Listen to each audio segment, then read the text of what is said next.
list. Hello and welcome to the GrannyHandicap live stream. I am still working on the festival playlist. My personal life is still going very crazy, so I think I'll do the saloon returns. As you may remember, I have a relative in the hospital. I am learning about HIPAA and what that means if you have a relative in the hospital. If they don't have you on their emergency contact list, you cannot get much information. You can find out what room they're in and generally, tiny details about their condition, but you can't talk to the doctor. And she has her husband on it. Her husband has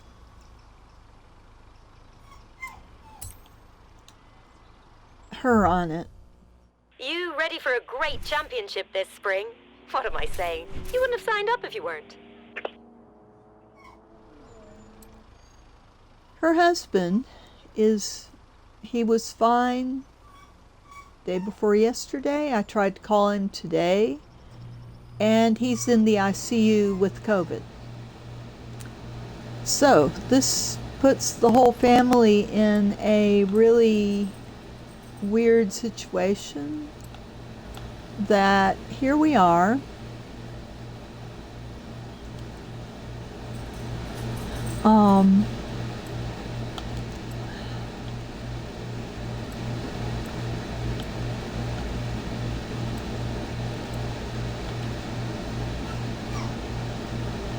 So we are unable to talk to the doctor directly.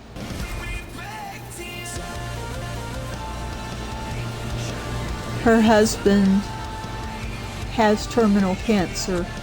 His chances of surviving COVID on top of that are very small. And the fact that he is now in the ICU tells me so much that I don't want to know. So the person who was taking care of him is now unreachable. I tried to call him and I got a message that he was unavailable. No answering machine, nothing. I got the same message about the person who was taking care of him. So I am thinking that they have COVID also, and the situation is very bad because my relative depends on certain people in her household to take care of things, and one of those major players is now out of reach. This means that as far as things, I'm just very upset. My anxiety is through the roof.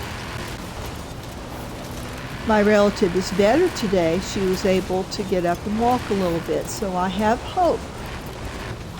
But I also have this fear that if her husband is the only one authorized to get information on her health, should she be unable to tell us anything? And should he,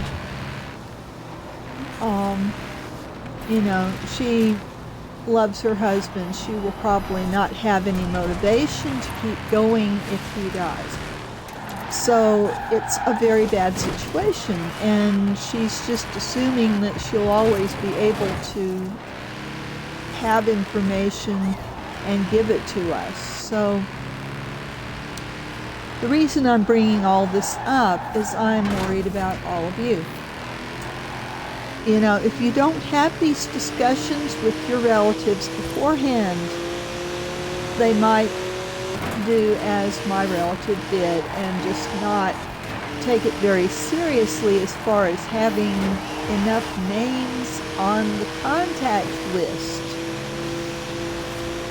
So please take a look at your life situation and have this discussion with your parents, with your sisters and brothers, with your children if they are adults, and make sure that you have it planned out so that they can get information about your medical condition should you be unable to give that information because of HIPAA. Now, how the hospital has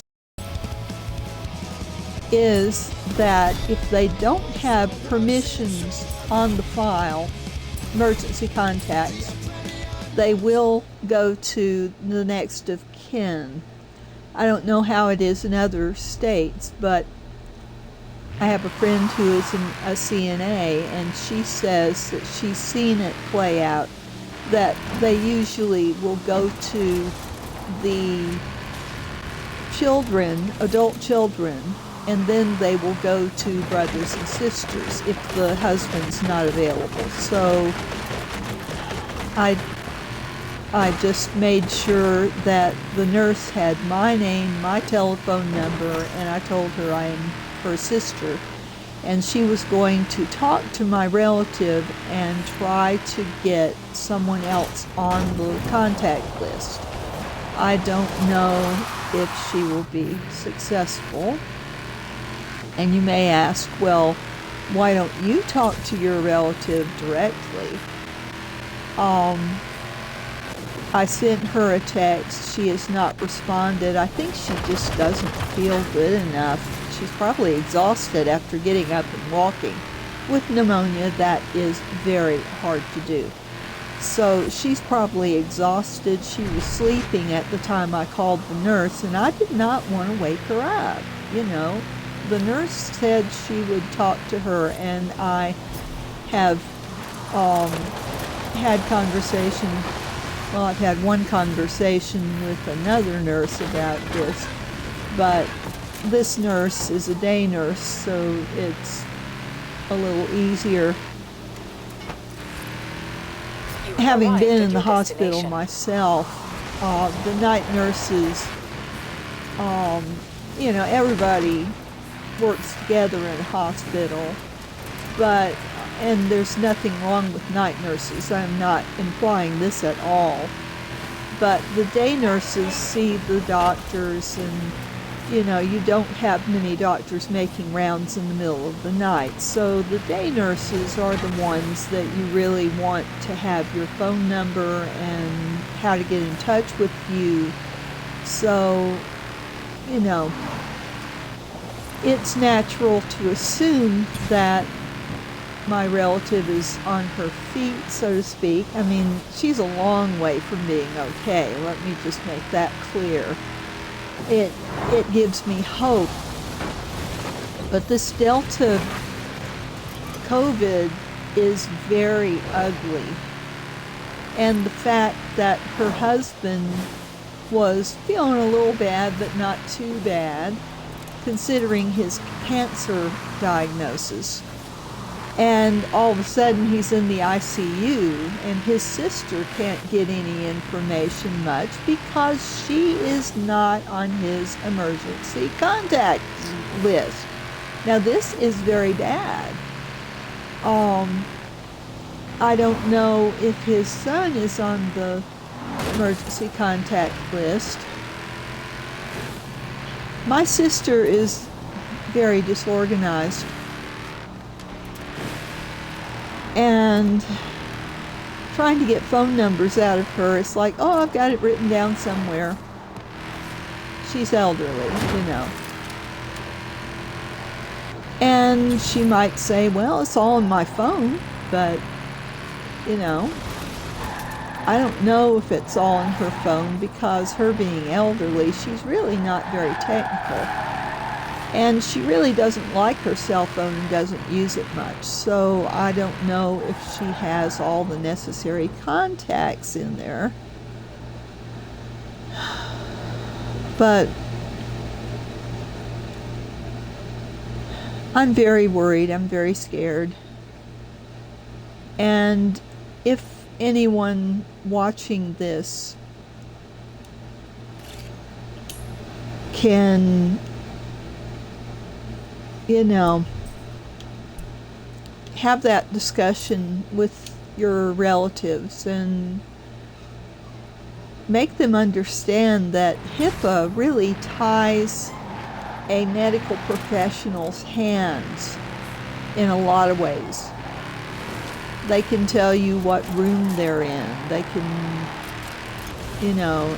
it's going to be very dependent on which nurse you talk to and how strict they are in giving information.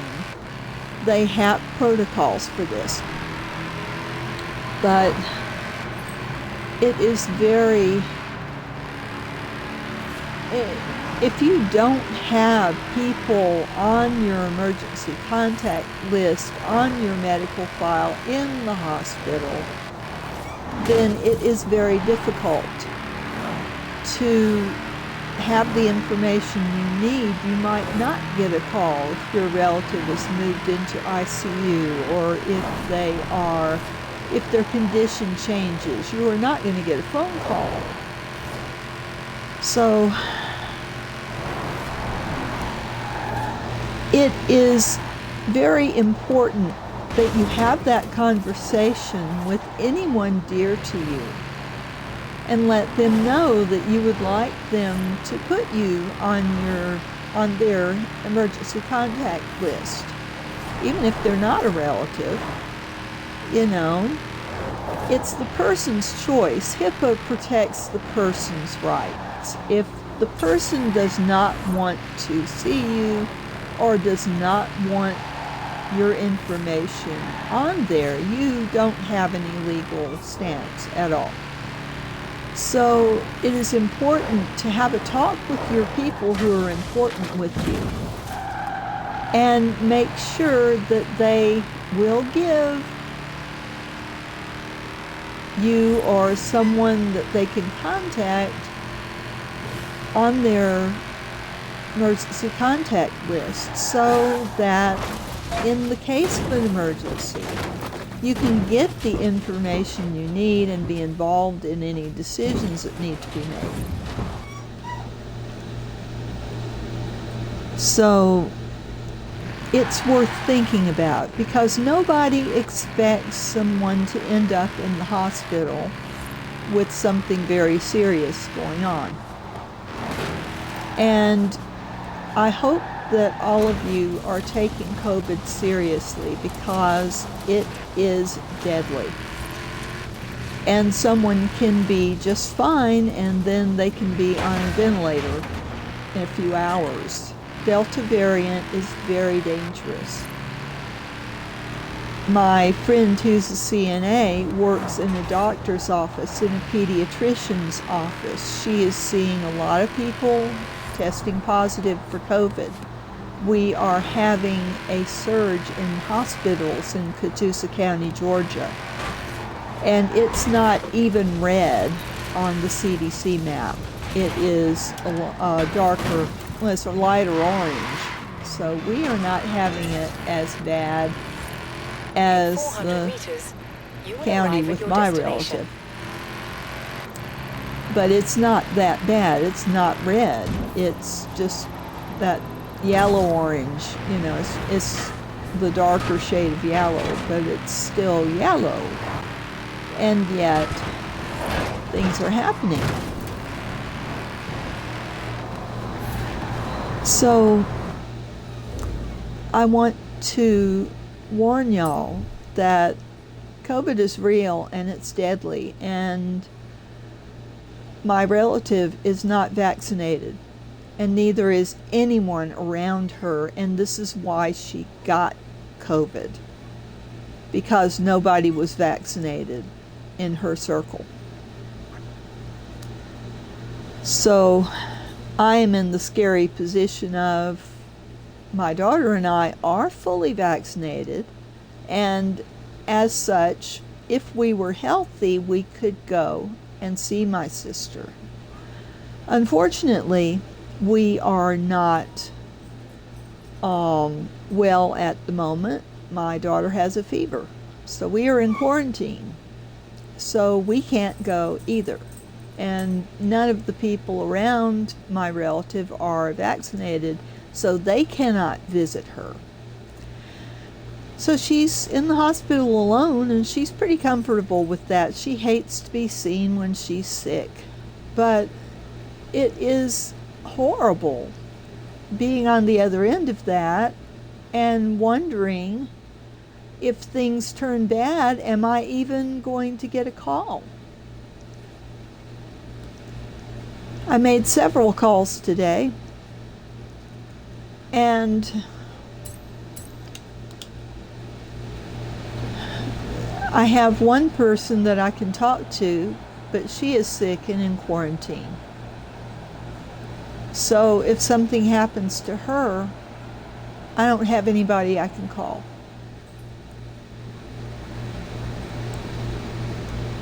I tried to call one of the people close to my sister, and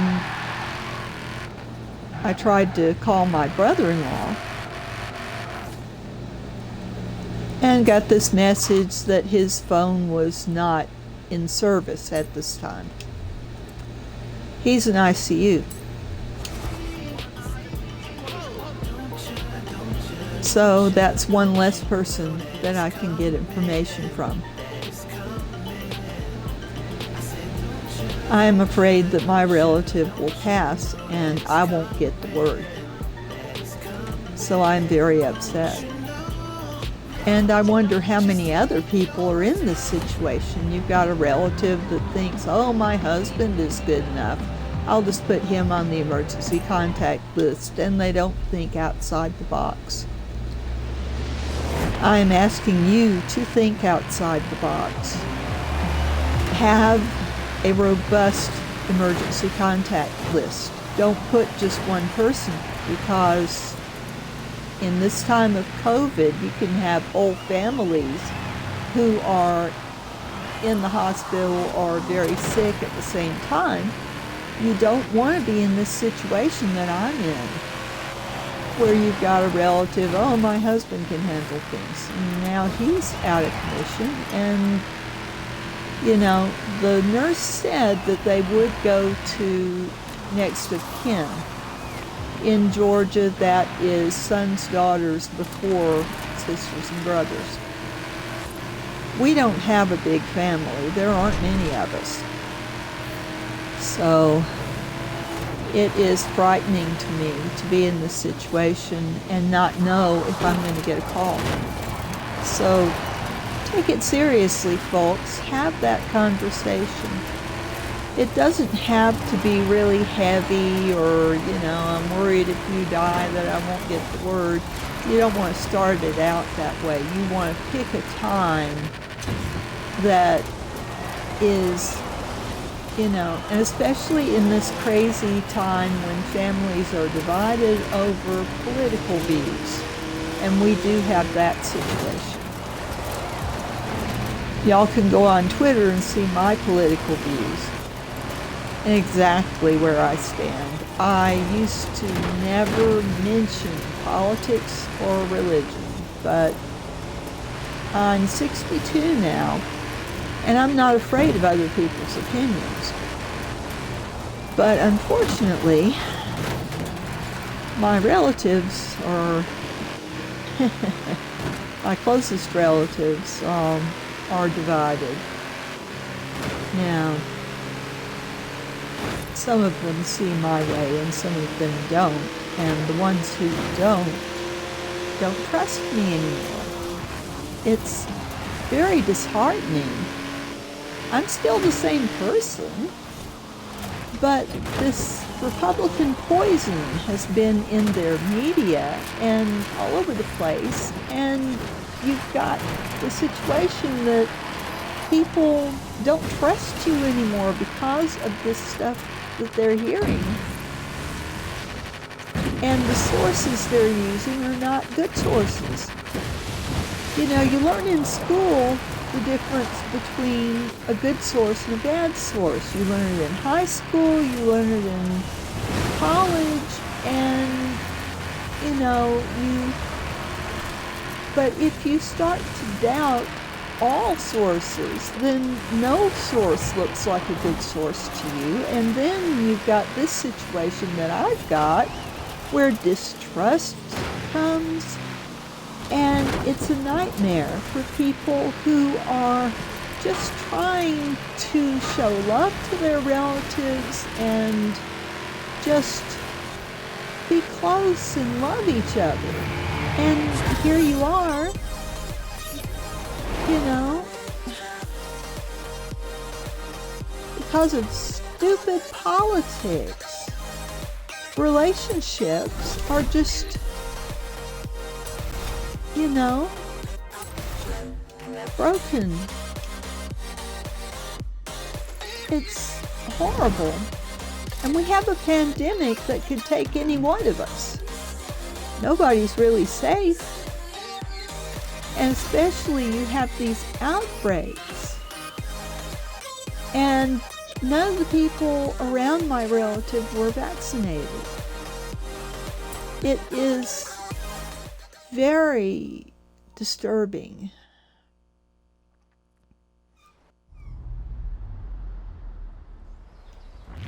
And I'm very aware the last time I was in the hospital, there was this one employee that had it in for me because of my political views. And it's like, what happened to the values that medical folks usually hold dear to? That they're not going to look at whether you're a Democrat or a Republican, you're going to get treatment. You know, it's crazy. What am I doing? I don't even know. But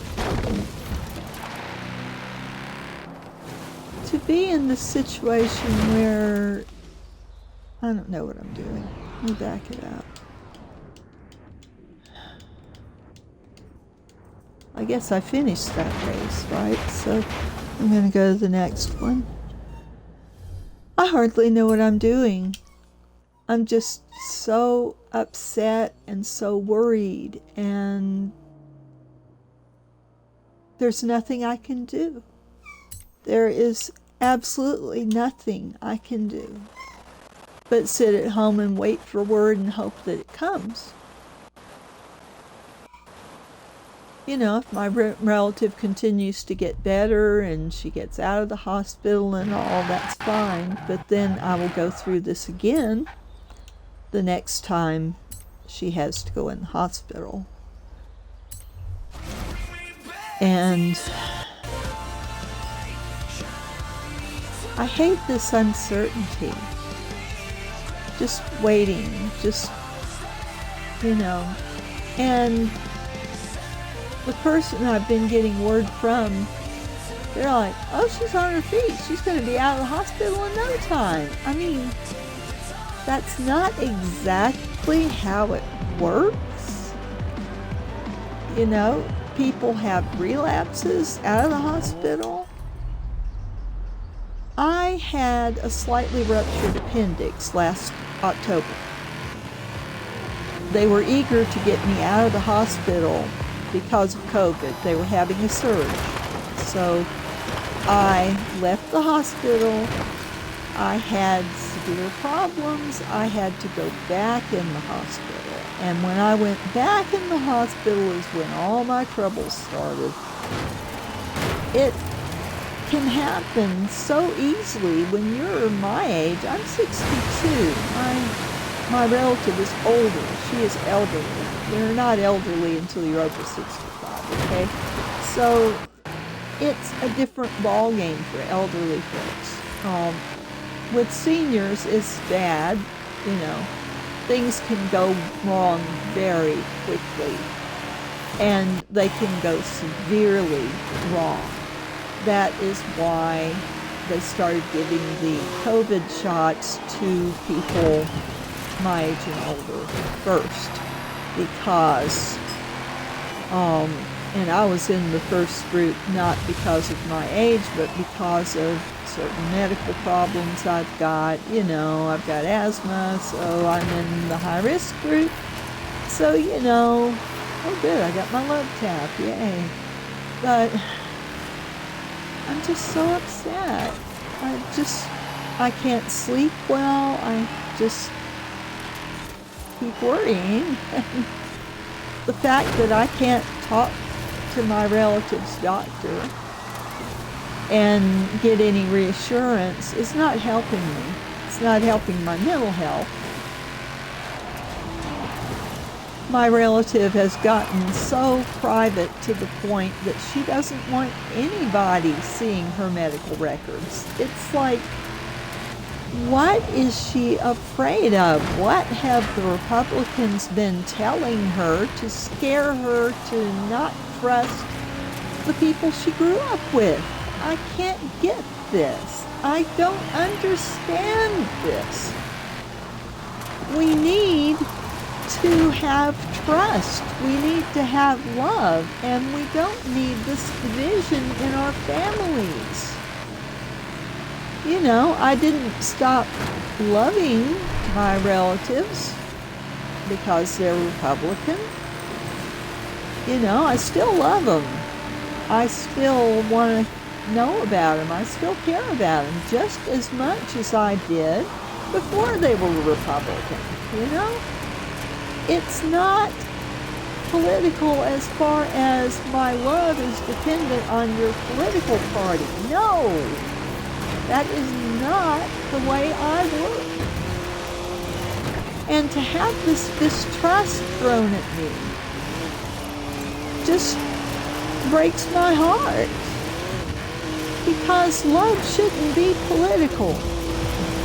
We should not be judged because of our political party. Families should love each other no matter what.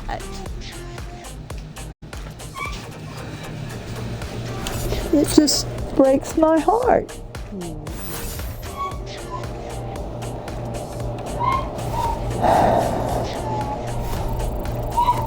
You're so sweet. So what you doing? I am racing. Poor Mama. It'll be all right. We'll get through this. Yeah, we will. But I just want to save somebody else from going through this. Yeah. Have that conversation with your relatives. Ask them who's on their emergency contact list. Ask them to add you. Cat hair stuck to your Cat hairs, they're everywhere. They're everywhere. They're everywhere. They get in our food. They get stuck onto our clothes. They end up in our eyes. But cats are worth it. We end up getting them on our lips every time. Yeah, but And then we have to go to get it off. Yeah. And everything. But getting back to what I'm talking about, so I don't get too repetitive, it's important that you do what you can. Yeah, I didn't get a complete on it because I didn't get first. That's just... Let's try this one.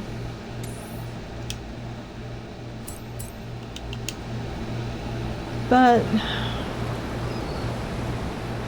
I don't have the answers on this political divide that has seized our country. But all I know is during the Civil War, there was brother against brother situations. There were situations that families just got all crazy. Considering and it's spring and we're in the UK, I can't guarantee good weather for this championship. and some What I can far on guarantee the is that northern it'll side be and fun some come on the rain or southern shine. side. In many ways, let me go and tune this car. Yeah, let me go tune this car.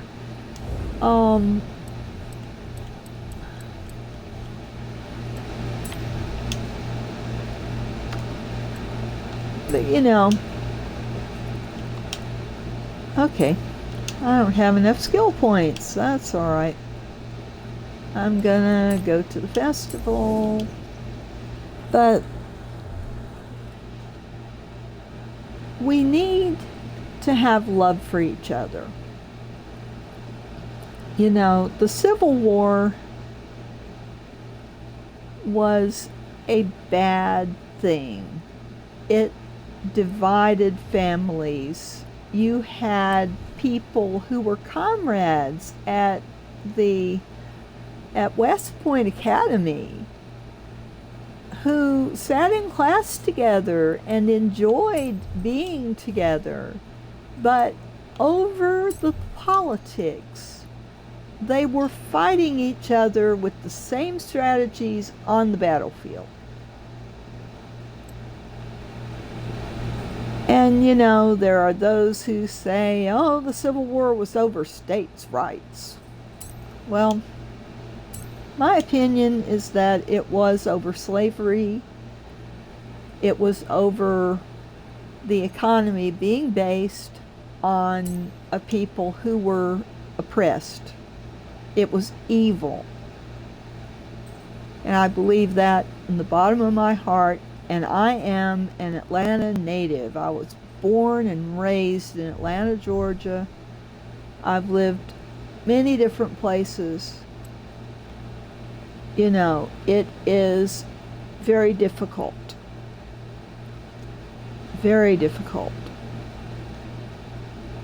to talk about these issues without white supremacists saying, oh, states' rights. It wasn't about slavery. It was about states' rights. Yeah, states' rights to keep people enslaved, basically. Yeah. I mean, I've studied history enough to know the facts. But the Republicans seem to think that racism is okay. It's not. And because of that, there's a family split. Now, I'm not saying that all of my relatives certainly aren't racist. But the vast majority of them are Republicans, and their beliefs are not mine. With that said, the relative that's in the hospital is not racist, but some of my other views have been a split between us. So, it's a very difficult time. Very difficult time. I don't know what we're looking for. I don't know what that other car was. Well, we need to look at A's.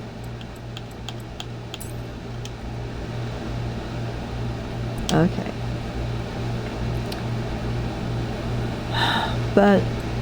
And it was a Supra, so it was a Toyota. So I need to go to Toyotas.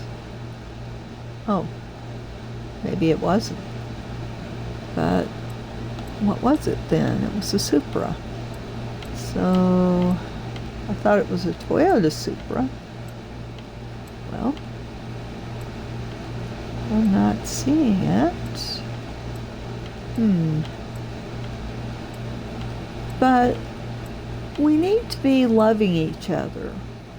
No matter what the political views, why has everything gotten so vicious? It's crazy. It shouldn't be so vicious. It shouldn't be so cutthroat.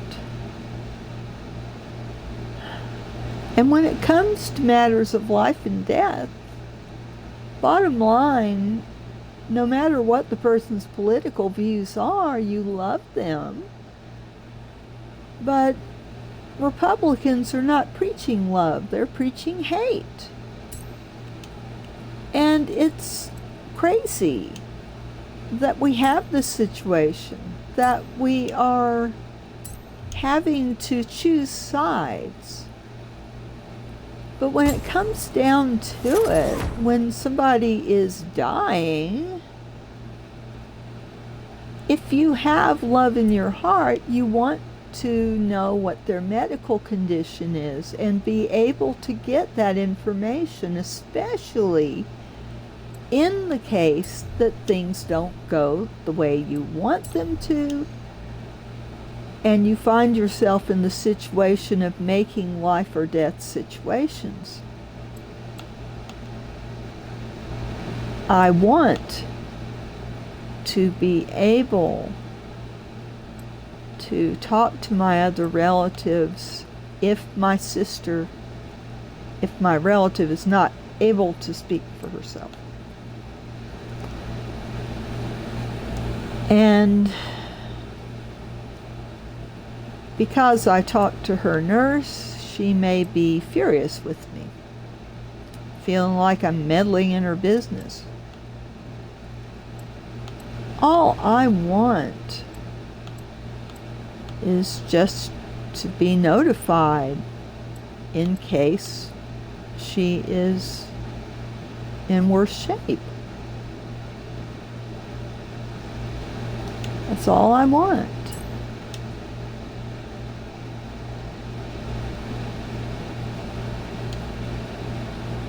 So, whether or not we believe the same politically,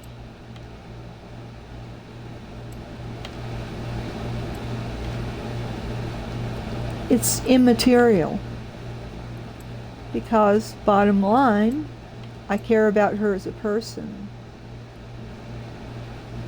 and I just want to know, if she gets moved to ICU, I want a phone call from her medical people, because the one person that can give me information is sick. And what if she ends up in the ICU? Then I have no one I can call. So that's what's eating at me. I am hoping that she continues to improve and she's able to speak for herself. But if she is not, I worry that there will be nobody left to speak for her.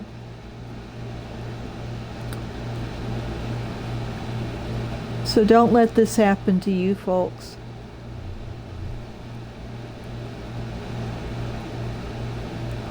These petty arguments are not worth it.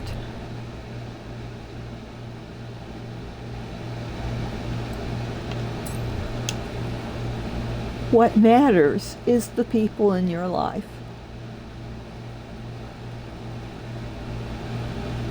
And what matters is that they get taken care of and their wishes are followed when they can't speak for themselves. And you may be the only person that can do that, but your hands are tied because of HIPAA if your name is not on the emergency call list. So what do? If the emergency call list is empty, there's no one to call, then they will look at next of kin.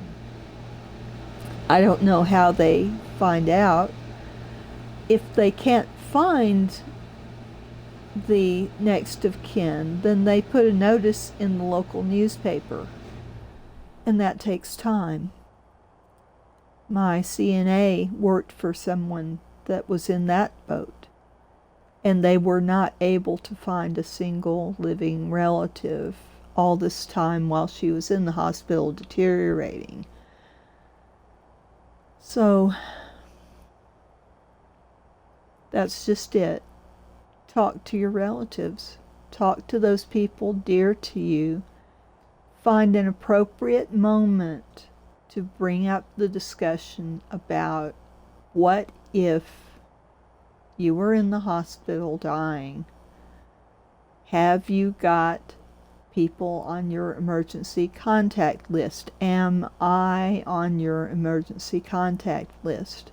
Because if they have to go to the next of kin list and they don't have anything listed there, then there are severe problems. It takes time to locate relatives, and you don't want to be in the position of reading about this situation in a newspaper because the person did not have the foresight to have people on their lists, on their medical records. So it's worth having that conversation with those you love. I had this conversation many times with my relative, and she still didn't feel it was necessary to add anyone but her husband. And this is the mistake that I think a lot of people are making. And the truth of the matter is, you can't assume that you'll just get a call from the hospital. You might not.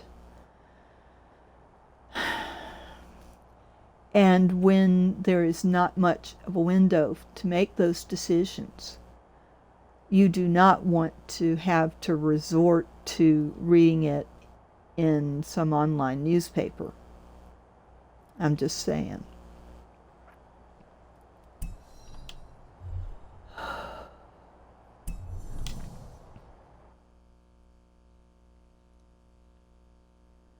Okay, let's get back to the game and see what I can do.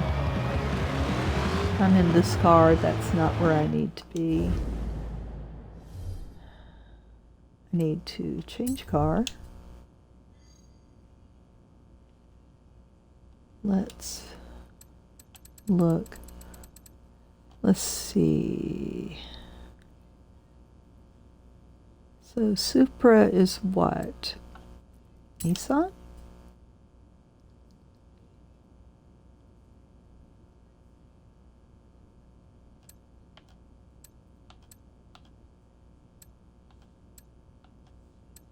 I don't see any Supras. Oh, my feeble memory. I do not know what a Supra is. Let's look under Toyota and just see if there was some reason that it didn't come up. I think it's Toyota. I think it is. Let's see if there's a Supra. Yes, there is. That's it. All right. All right. Add favorites. Get in car. Okay. I need to just back up and do X, but got the car. I just need to tune it and go back to the race. Oh, mercy.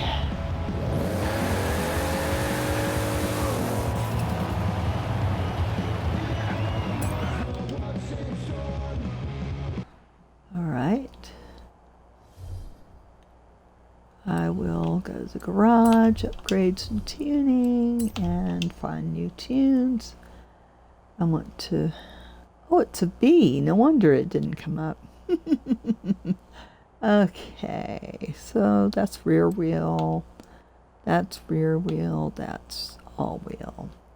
Team Fun, oh, he's good. I think, yeah. Let's see who else is here. I'll give a favorite to that. Seinu is good. I'll give one to him. And Urendi, favorite, and install it. If Hugh Grundy is on there, I'm going to choose him, because for dirt specs, there's none better. None better. Okay.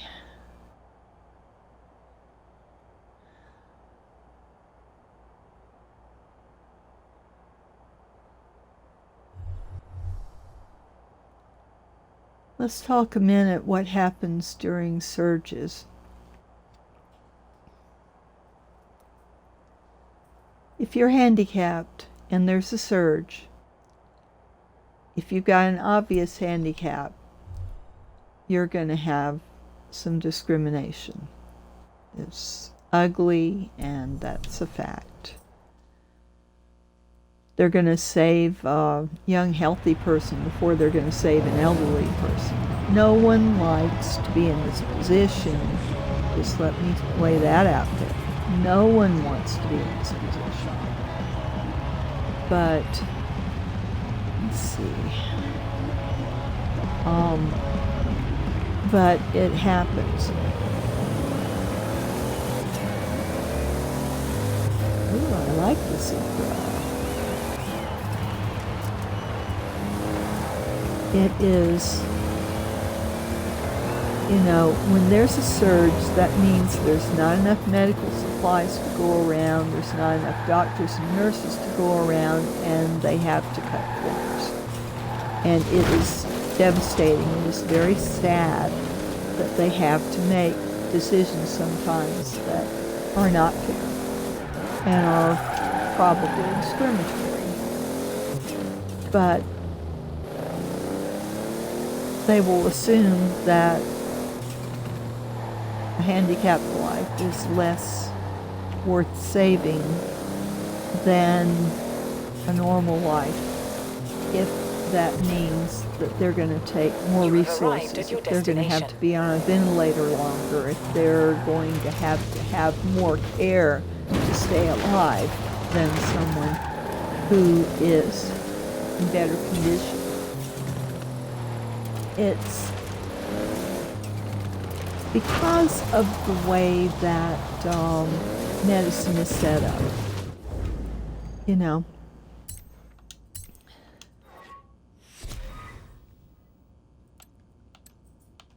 They look at it purely from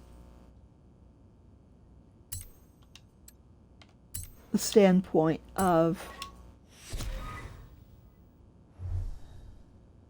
who can they save? Bottom line, who can they save? And so, doctors don't like being in this boat, and it doesn't mean that they are callous or they don't care. They do. But it's a matter of they can only save so many people. So they can only save who they can save. When there is a surge, that means that there is a shortage of medical folks, supplies, or what have you. When medicine has to be spread out that thin, what else can they do? So they have these protocols that go into place. I'm not saying that nurses and doctors are bad people to have to implement these protocols. I think they often have threats to their mental health because of it. Because they feel terrible about it. They hate it as much as the patients. They may have to use those protocols on someone they know they care about. But when there are surges, they just have to save who they can. And that might mean that your relative with a handicap might be lower on the list if they've got medical problems that take resources. It's a horrible fact of pandemics and other emergency situations that they have to ration it out. at some point when the system has so much strain on it. So, what we can do is advocate for emergency procedures, not so much the procedures, but the supplies, the personnel, abilities to hire more people, and that takes money. So the care follows the money. So what we need to do is talk to our legislators about this and say, we're having to do things I don't like. What can we do to avoid this? What can we do to have more people available to be called in when there is an emergency? To have more training so we can have more personnel available in case of a national emergency. There are things we can do with money that would prepare for these pandemics and make it so somebody's grandmother or somebody's brother who's handicapped or somebody's child who's handicapped could be saved when, under the present system, the present funding, we don't have the resources. So, Republicans like to say, oh, how are we going to pay for it? And the deficit's so big and all these things. And yes, they are important issues, but the fact that most Republicans don't realize that we are in an emergency, it seems like they would want to encourage their constituents to take care of their health so they're around to vote for them the next election, Health shouldn't be political. Health care should not be political. We need to take care of everybody, not just white people. We need not to have this political divide so that you've got situations like when I was in the hospital in October, I had this one nurse assistant. I don't know if she was even a CNA, which is the certification for the field. They have different colored uniforms for the job titles. So nurses wore cobalt blue and nurse aides or nurse assistants wore red violet. So that is how I know that she wasn't a nurse. She was the one that was taking care of me the whole time I was in the hospital the second time.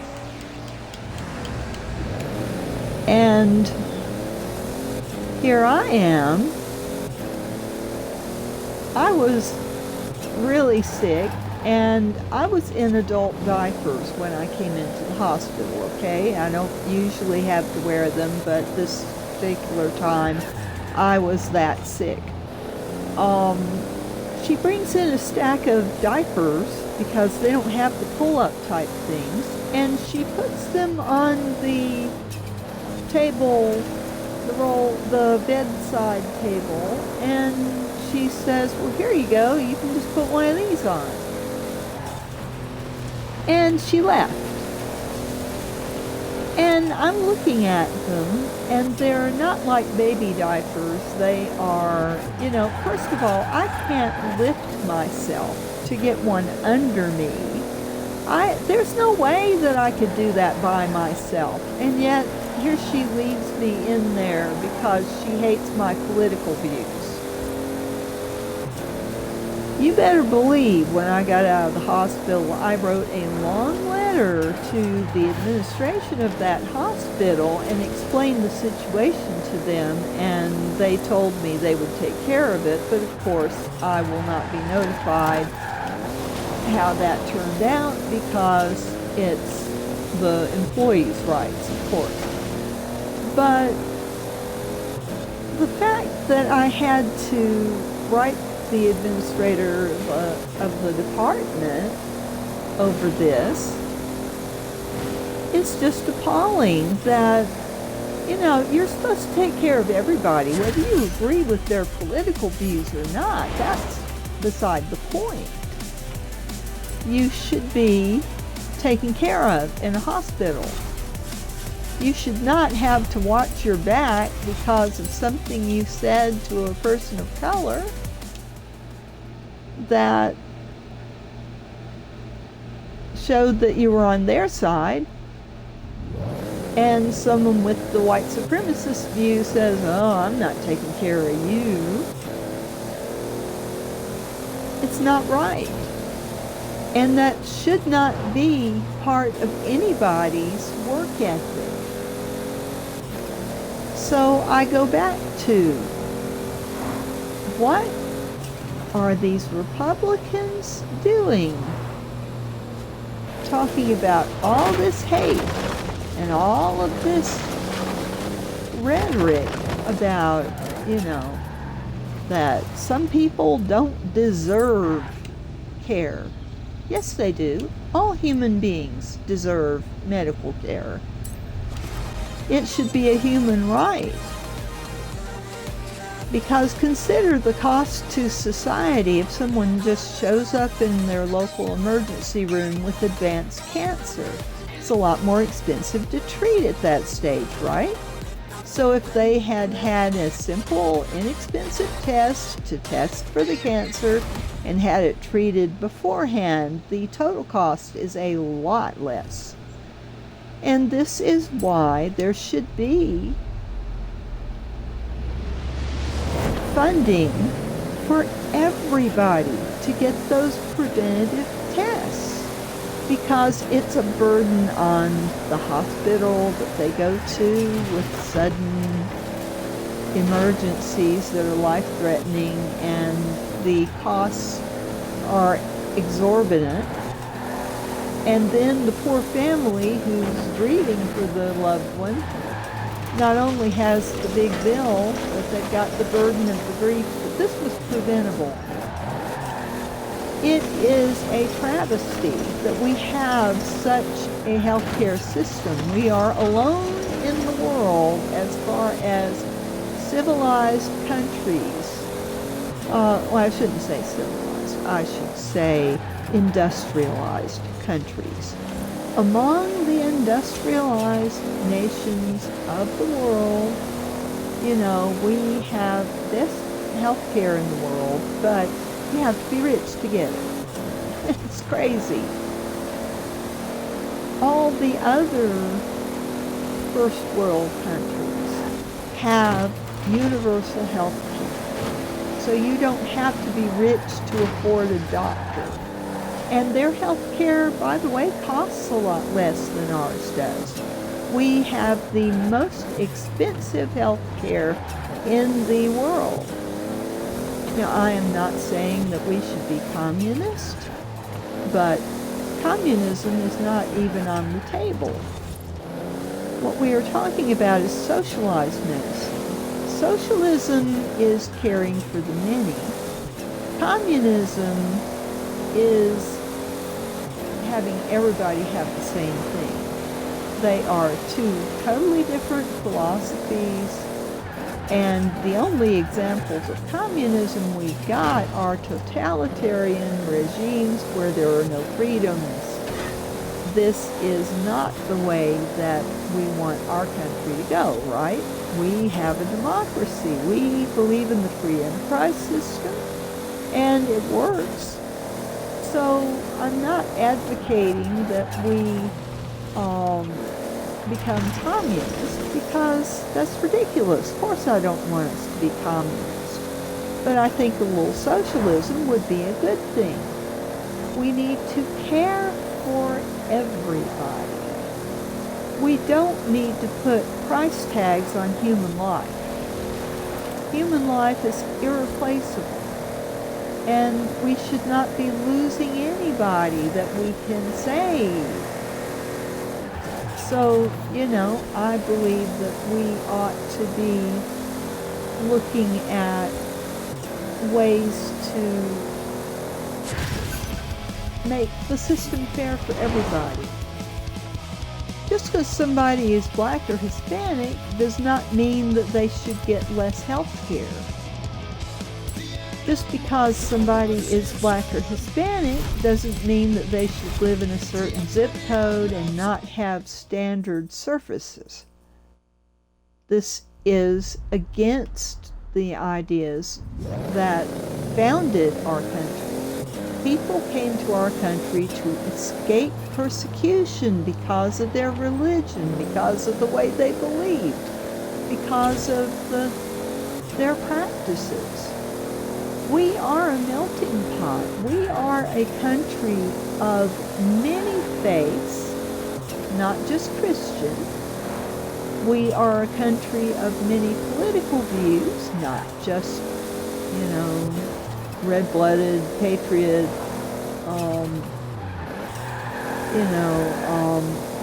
and certainly terrorist views ought to be made illegal.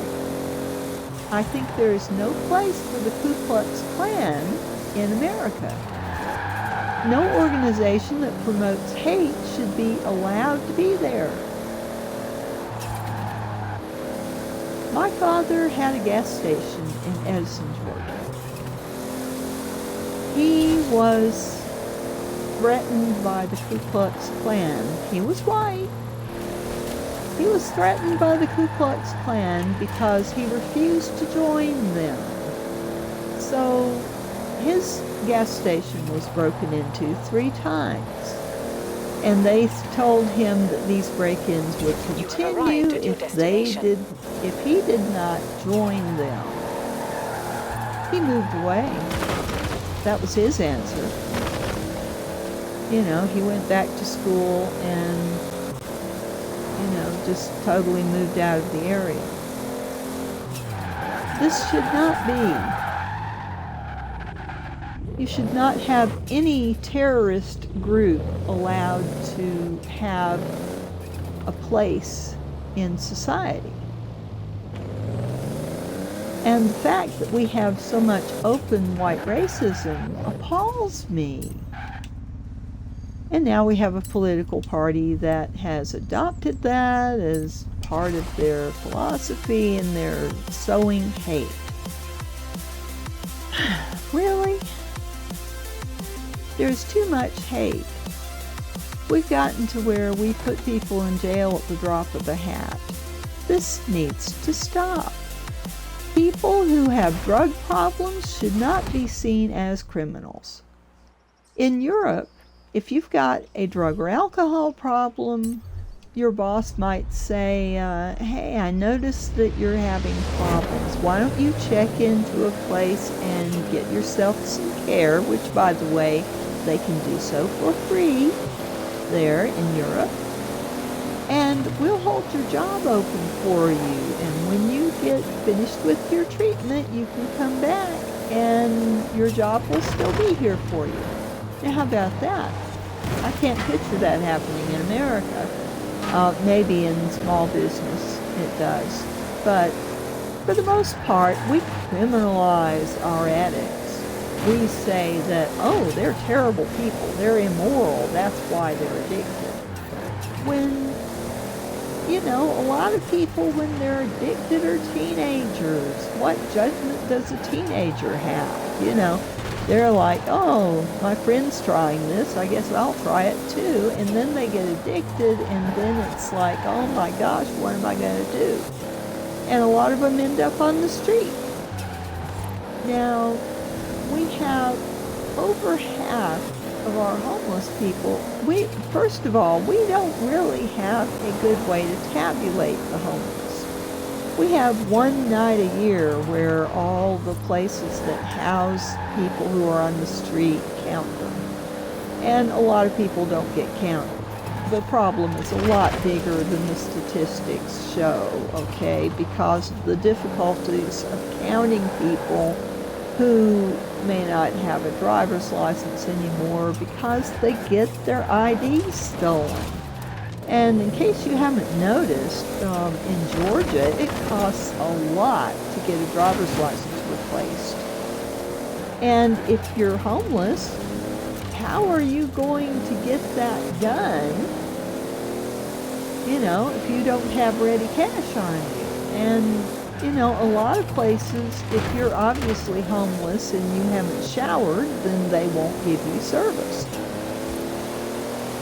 Have you ever talked to a homeless person? We found this homeless guy in the Walmart parking lot. We were scared to go over on Highway 41 where the actual camp is for homeless people. It's very dangerous over there, so obviously I'm not going to go there being handicapped. But I talked to a man who actually was homeless. He said his name was Mark. And he was a quiet-spoken, very polite guy. And I asked him for his story, and he was willing to talk to me. We actually brought him a little present which he didn't need. We had some dry milk and a bottle for water, and we had water, and we had, and it was an extremely hot day. You know, so we went and talked to him, and my daughter picked up some coins for him, and, you know, we visited with him for a while, and he told us his story. Well, he was on the street, and he was trying to get some help and get off the street, and he got beaten up by another homeless person and woke up in the hospital. His cell phone was gone, his IDs were gone, everything was gone.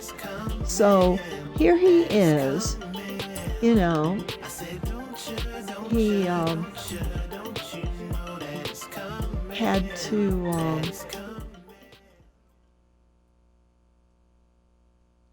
just go back out on the street, basically. And so he has an income, but yet he can't walk into Best Buy and buy another phone. They will not sell to him. They will not let him in the door because he's homeless. How unfair is that? You've got a customer who has money, who wants to come in your store and buy something from you, and you will not allow him to because he's homeless. Because you are villainizing the homeless. This guy could have been somebody's dad, somebody's brother, somebody's father. You know, and he's on the street and saddled with all this shame, and he's a very humble person, and he's not hurting anybody. Why wouldn't you sell to him? You know, so what surprises people is they think, you know, the Republicans especially have villainized homeless people as people who are too sorry to work, and they just want to mooch off the government. Well, obviously, they don't know anything about the homeless, because there are a lot of sources that are good sources to find out about the homeless. You know, half of them are working and going to work every day. So half of them have incomes. And a large proportion of them are parents with families, with young children, living out of their cars because they can't afford an apartment. If you don't have those big deposits to go apartment hunting, you know, if you own a house, you don't know how lucky you are. You know, if you've got pets, you might be allowed to have one pet under 25 pounds. What if you've got pets and you don't want to let go of them because they're good for your mental health, by the way? You have arrived You know, at your a lot of destination. people during Katrina were offered buses finally to get out of there. It took the government a long time to respond. And, you know, a lot of them would not leave their pets because the shelters weren't taking pets. And they got together and they had humane societies come in and make places for pets near shelters so that people would come to the shelters. People were dying in New Orleans. I don't know if you remember 2005, but I remember it very well because my daughter was in the middle of it, and my older daughter, and I was terrified for her. She was okay. She was not actually in New Orleans, but she was in an area north of New Orleans that got a lot of damage. They had the same winds, the same miles per hour worth of winds, 125 mile an hour winds, that she was working at an animal shelter that lost their income because they had trees they were growing to sell for wood. And now they're starting all over. So she was safe, and nobody died, but she was there without electricity for a long time. I sent her some supplies, you know, that at least UPS was getting through. But you've got so many things going on that we've got a lot of climate change. We've got a lot of people getting hit by floods and fires and catastrophes. We are, I think, in the end times. I think Jesus will be coming pretty soon. But we've got to get more humble before he does. And that's just my religious beliefs. I'm not putting down people who don't believe or who have other religious beliefs, but I'm saying that we need more tolerance. We need to embrace people who are different from us. We need to allow people to live free in our country. We profess equality, but we don't have a lot of equality. I've had discrimination because of my religion. I'm a member of the Church of Jesus Christ of Latter-day Saints. People call us Mormons, but they also call people from the Reformed Church of Jesus Christ of Latter-day Saints Mormons, and this gets some confusion. My Mormon church does not believe in multiple marriages. We do not abuse our children. We certainly don't do sexual abuse. So, yeah, we're the majority Mormons. We have churches everywhere across the United States and the world. And one of the tenets of our religion is we don't push our religious views on anybody. We defend the rights of other religions to practice as they may, and the rights of those who do not believe to live as they live. We don't persecute homosexuals or members of the LGBTQ plus community. We love our brothers and sisters. So I like my church very much. So I'm saying, you know, we need more love in the country, in the world. We don't need to have refugees running for their lives because their politics doesn't agree with somebody's politics. People do not deserve to die because their religious or political views are different. We need to find ways to sit down and have compromise. We need good communication. We need to just be nice to everybody. We don't need to be just saying to people that, oh, you're less than a person because you're whatever.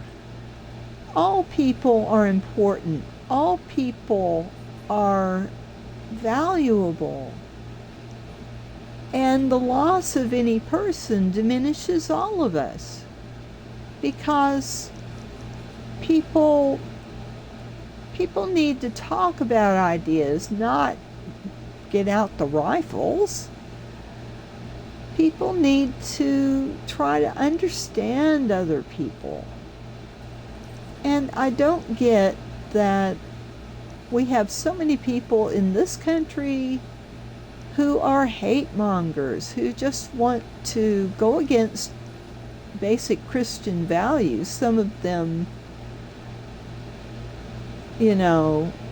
say, oh, we're religious, we believe in God and Jesus Christ, and we believe in, but then they'll go try to convert all the masses. It's like, if you're happy with your religion, that's great, but to go and be forcing your religious views down people's throats who don't believe the way you do is not justified by a Christian religion. It's not. There are extremists in every religion. There are extremists in every facet of government. There are people who have beliefs that are not really good for society. And one of those is white racism. It is poisonous to a society to say that human life is not worth. Because human life is precious. Every life is precious. And it makes me very sad to think that there are so many people who think because a member of a group has different views from them, they're less than a person. That just isn't congruent with the idea that all people are created equal, which is stated in our Constitution. We need to put our mouth where our Constitution is and say that all people have worth. We are not less because of our diversity. We are much, much more. So, forgive me for airing my political views, but I care about people. I care about people whether they are Republican, Democrat, Independent, Green Party, whatever. I believe all people are important. And the common people are at the mercy of their governments all over the world. Governments can be good and they can be oppressive, but I've never heard of a good oppressive government. So we need to be careful that our government doesn't go the way of some of these others that are not so nice to their people. Once a right is given up, it's very hard to get it back. And I'm not in the mood for a revolution today. I don't think revolution is the answer. People only revolt when they are not being listened to by their government. So if our government was doing its job, we wouldn't have all these riots, right? So our government needs to act on the Constitution and try to create laws that are fair to everybody. And this rash of laws limiting the right to vote is horrible. I think every citizen should have a right to vote. And I think that people who are long-term members of our country should be given citizenship and the right to vote. We have people here illegally, yes, but they're human beings, and they're just They are here, a lot of them, because they were escaping regimes that wanted them dead.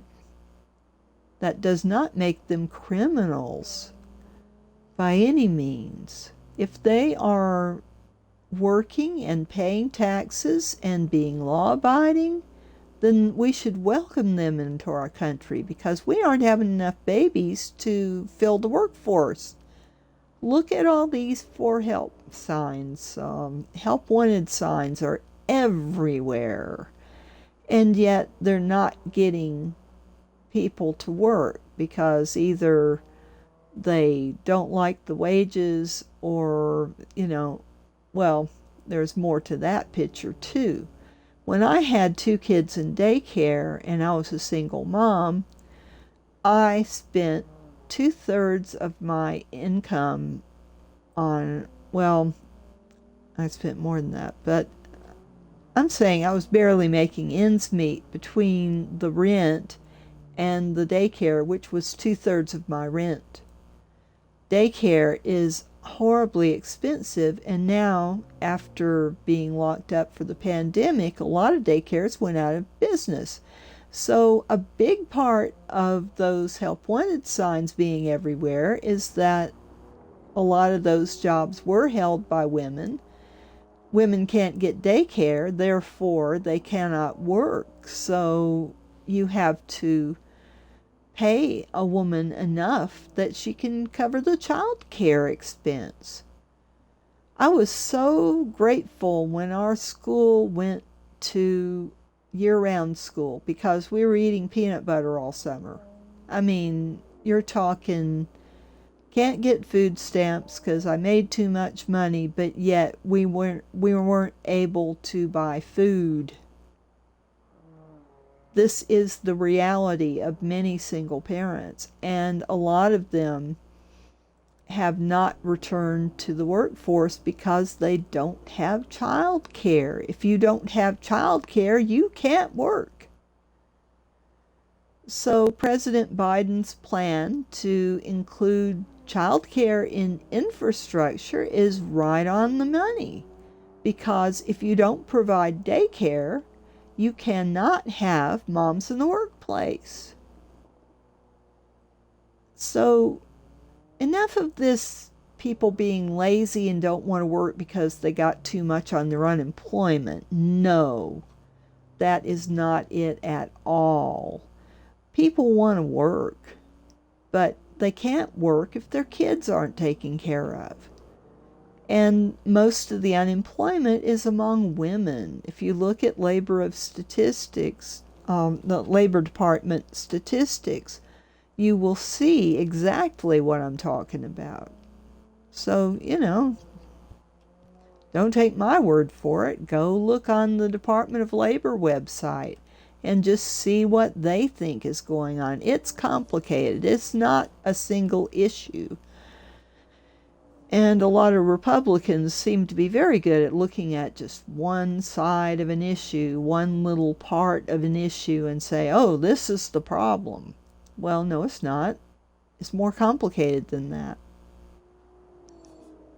It is very hard to make sense of a lot of the things that are going on with the economy. That's why we have Janet Yellen in there to try to do something about the economy that will make it easier for businesses to run and for businesses to hire people, and but we need that infrastructure to be able to allow women to return to the workplace. Like it or not, we women make up a large part of the workforce, and if we don't have child care, we don't have the ability to come to work for you. So think about that. There's a lot of things going on that don't make the news, that affect individuals' decisions.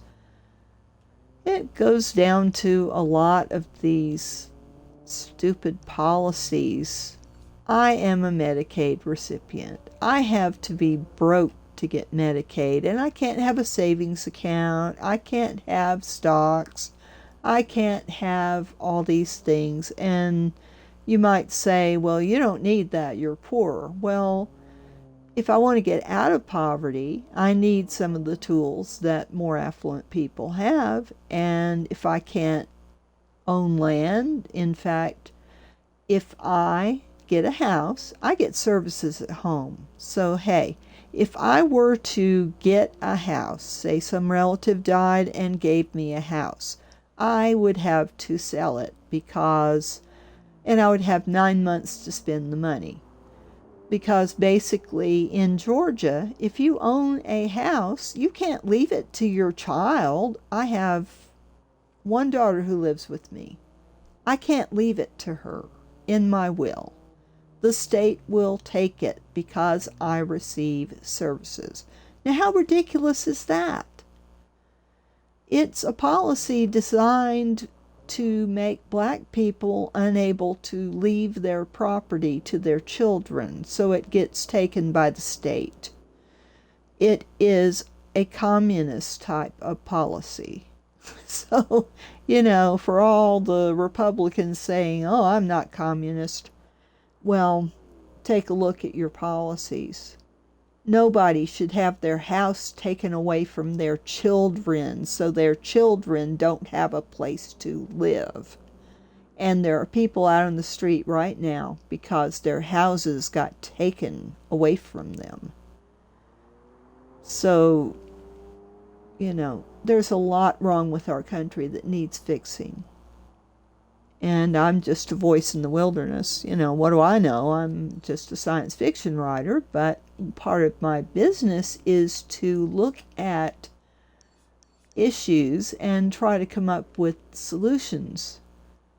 When you write a science fiction universe, you create a world, you create problems in that world, and you create solutions.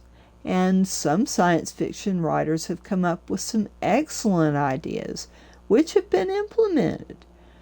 So I'm not saying that any of my ideas are genius ideas like that, but I do write young adult science fiction, and I do address social issues because that's where people live. That's where people have problems. You can have problems if you're affluent, but I know poor people's problems because that's my boat. I haven't known that many wealthy people. I've worked for a few of them, but I really don't know what affluent people are all about because basically, I don't know anybody rich. I have certain relatives who are well off, but they're not rich. So, So anybody who wants to enlighten me on the problems that rich people have, feel free. I'll open a conversation with you and ask you questions, Tell me your viewpoint. If you disagree with me, I'll talk about it. But this is just how I see things because I've lived in neighborhoods that I was scared at night. I've had a prowler after me who was trying to break down my doors, and I was terrified that one night he would just break a window and come in. I was the only one in my neighborhood pretty much calling the police on this guy because my neighbors were black and they were terrified to call the police, afraid the police would find some charge to arrest them on. And as far as I could see, my black neighbors weren't breaking the law. One of them was on drugs, but that you count 4 people, 1 in 4 people, no matter what their race, color, creed, religion, whatever, they're on drugs. They're addicted. So addiction is the pandemic before the pandemic. And we don't have drug treatment that's affordable. So we don't have any motivation for people to get off drugs because they are looking at big bills and they don't want to be in debt for the rest of their lives. Can you blame them?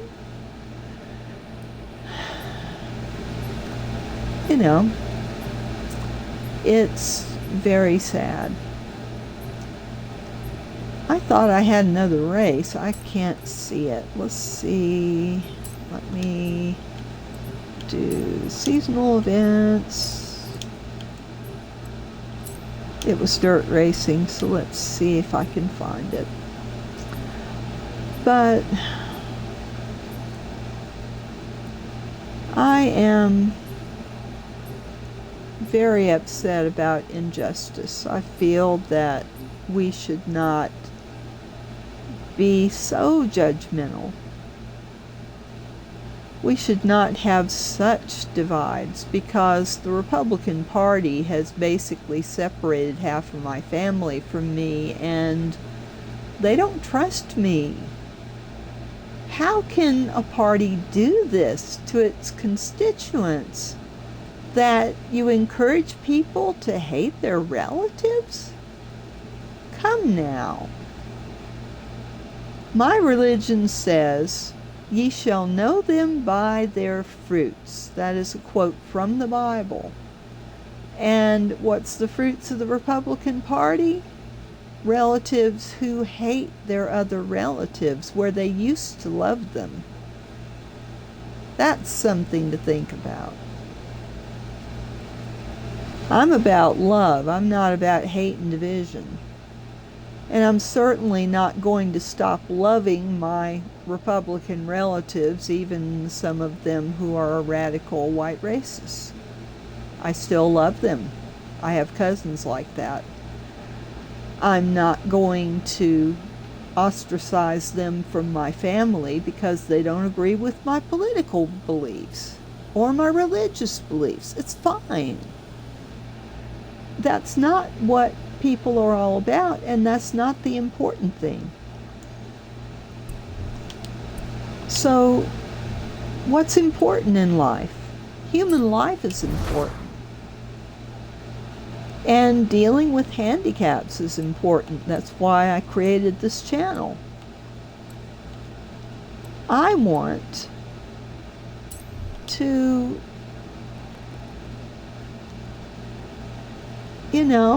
spread love and understanding. I want people to talk to each other.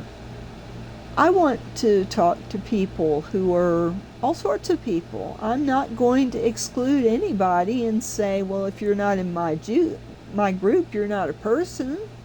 That's not where I'm at. So, I just want there to be more love in my country. I don't like this division. I don't like this misinformation. Because my Republican relatives have been told so many lies, they don't know what the truth is anymore. I don't blame them. I blame political leaders who should have known better. But they were just trying to get ahead, and so they act like they do. It is ridiculous. It is purely ridiculous that they just do this. I don't understand it. I don't like it.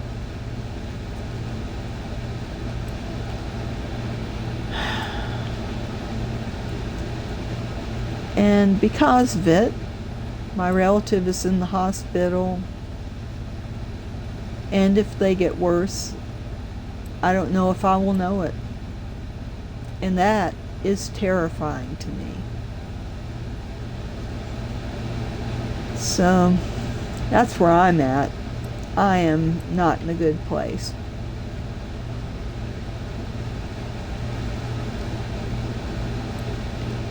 And I don't know what car to pick. I really don't. I'm just kind of like, well,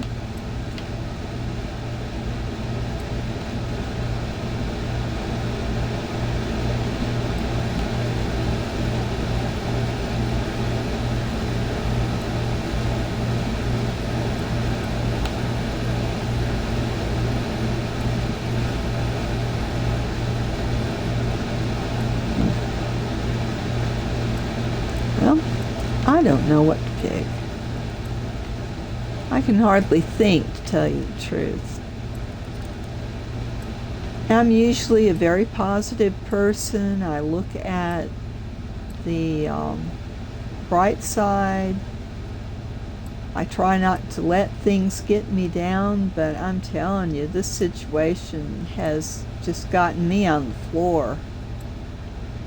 I will get through it. I know I will. I have before. So it's not like I can't handle stuff. You know, it's like that wave, and I'm standing on the cliff and I see the wave coming, and I can jump and get into the chaos quicker, or I can wait for the wave to reach me, but either way, I'm not in control of the situation. I may feel a bit more in control if I jump in, but that doesn't help me as far as, you know, the chaos will come.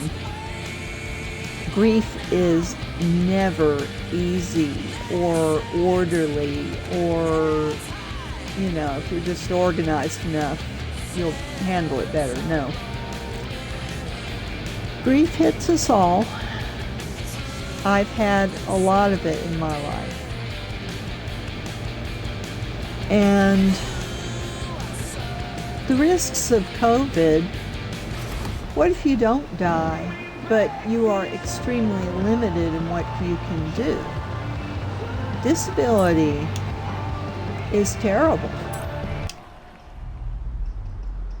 And my relative may live through the COVID and have to live a much more limited life than the already limited life she has. So, you know, there's a lot of worry here. A lot of worry. There's a lot of things to consider. You know, COVID doesn't necessarily kill. It can give severe and persistent handicaps. So my fear for my sister is not only for her physical health, but her mental health.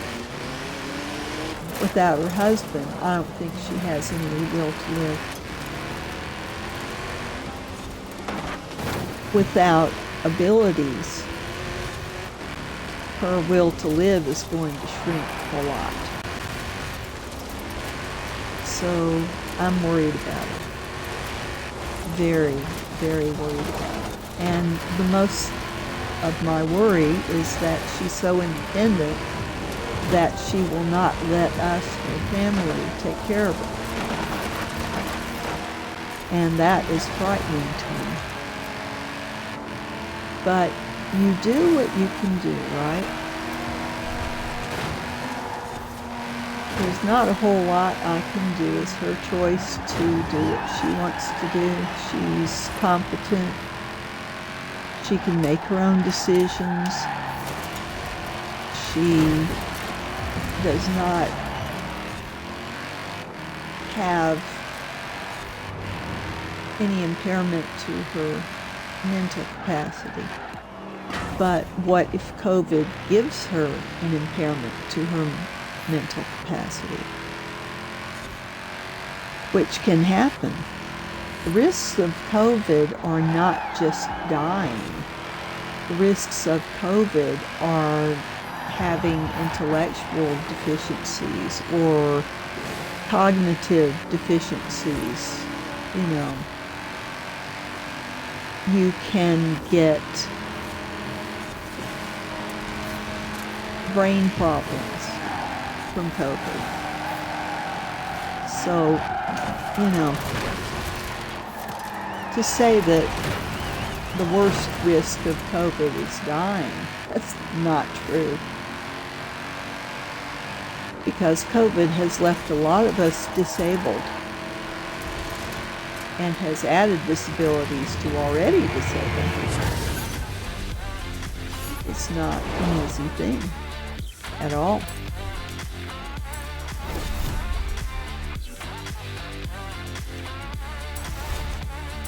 So, you know,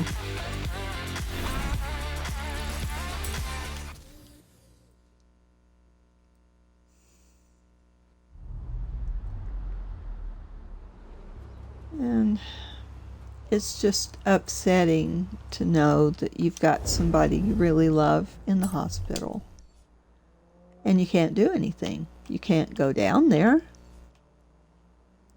You can't know how bad the situation is.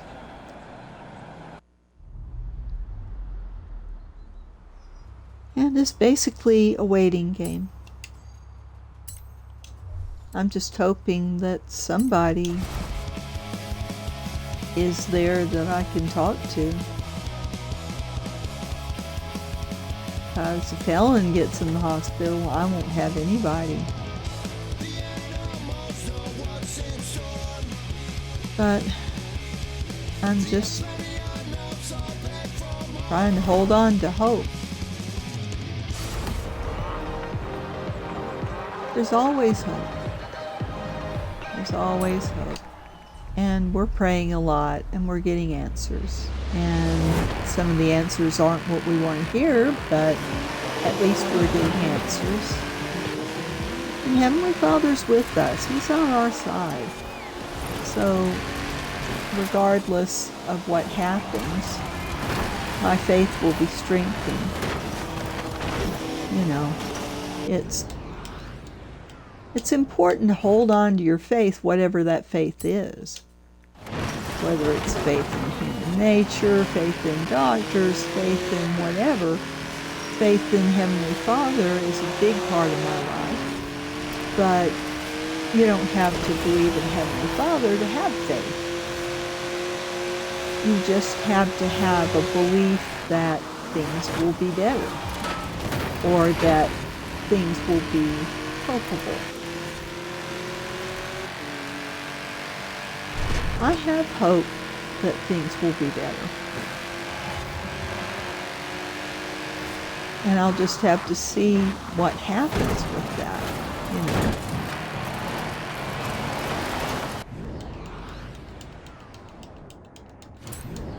And this waiting is horrible.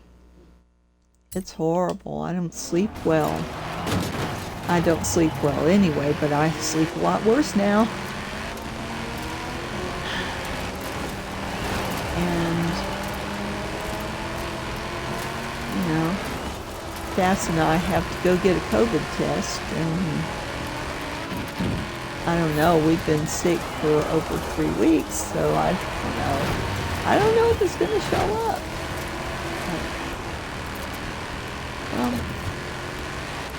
We've got medical advice and we'll take it.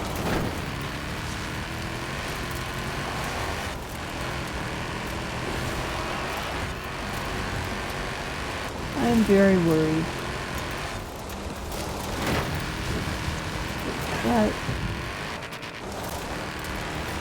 I'm in pretty good shape physically. I'm not in a dying condition or anything, just uncomfortable. I have access to medical care when I need it, which is a great blessing because, you know, my daughter doesn't have that access.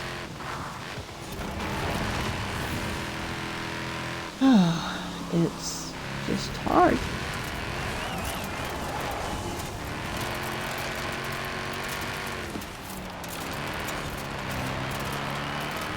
But you just gotta have faith.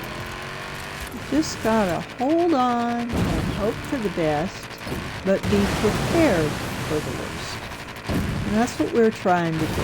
You know, we are prepared to have to hop in the car and travel. This relative is not near us, so yeah, it's travel. But if we need to, we can do it. And we'll just do our best.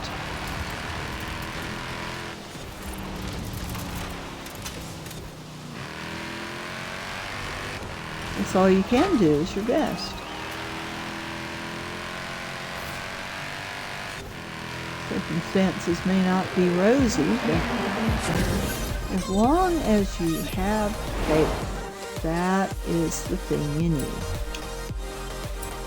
Just have faith.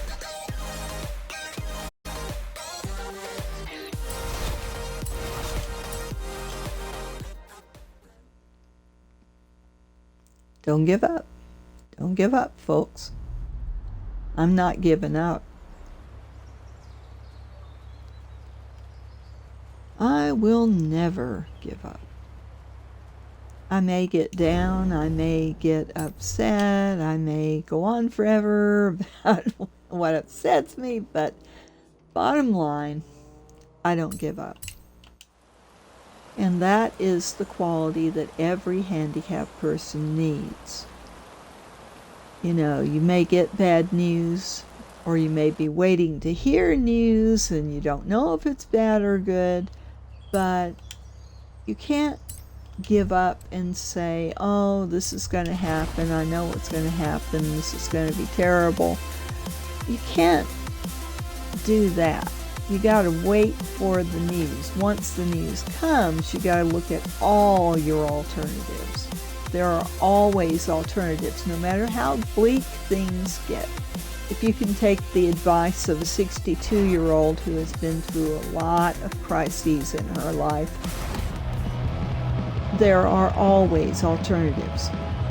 You can't close your mind and say, oh, it's got to be this way, and no. If you don't have enough information, get information. If you have enough information to make a decision, look at all of the possible alternatives that you have in the realm of possibility. Don't just settle on something because it's easier than the other alternatives. Just make sure that you just go on thinking about things and trying to work out things, because the minute you get paralyzed and you can't make a decision and you just say, oh, the only alternative I see is this. No, there are always alternatives. Consider them all. Don't close your eyes to some because they're too horrible or whatever. A lot of times, if you find out information on something, you're not as afraid of it.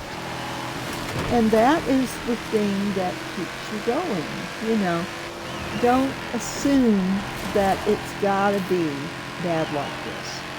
Don't assume that you've only got one way to go, because you need to be open to all sorts of possibilities to make a good decision. You need to know what your alternatives are so that you can make the best decision. And emotion can interfere with that. Boy, can it. You just got to keep the panic at bay long enough to make a rational decision. And it's sometimes very hard to do that, to step back and try to remove yourself from the emotion for a minute so that you can try to think rationally. Because emotion will run you. And like right now, my anxiety is through the roof. I am just having bad feelings all over the place, and you know, it's hard. It's hard, but if you don't give up, if you just make room for that hope, there is always hope. There are the odd things that you don't realize are there. You know, you want to make sure that you're thinking about all the possibilities, no matter how scary they are. You know, things can be scary, very scary, but you need to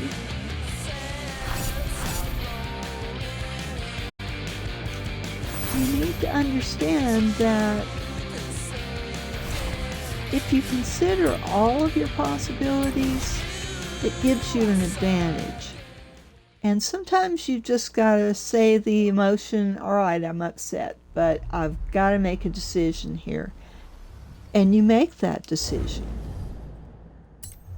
So sometimes you have to just put off the fear, the doubts, the everything, and just try to, because where your relatives are involved, that's high emotion. That's something that's gonna really,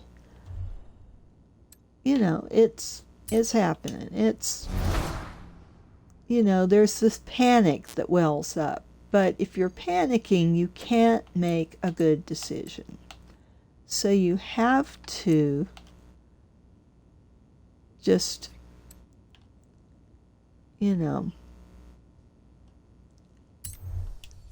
look at it from the standpoint that, yeah, I'm upset, but I have to make a rational decision. So I have to put that or push that emotion to the side so you can see clearly. And that is the hardest part of any crisis, is just separating that emotion out and saying, all right, just don't try to ignore it completely, because that does not work.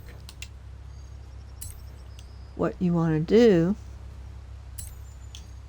is make sure that you are giving yourself a chance to Come weigh rain or shine, this spring seasonal will be all fun. of the Trust me. alternatives.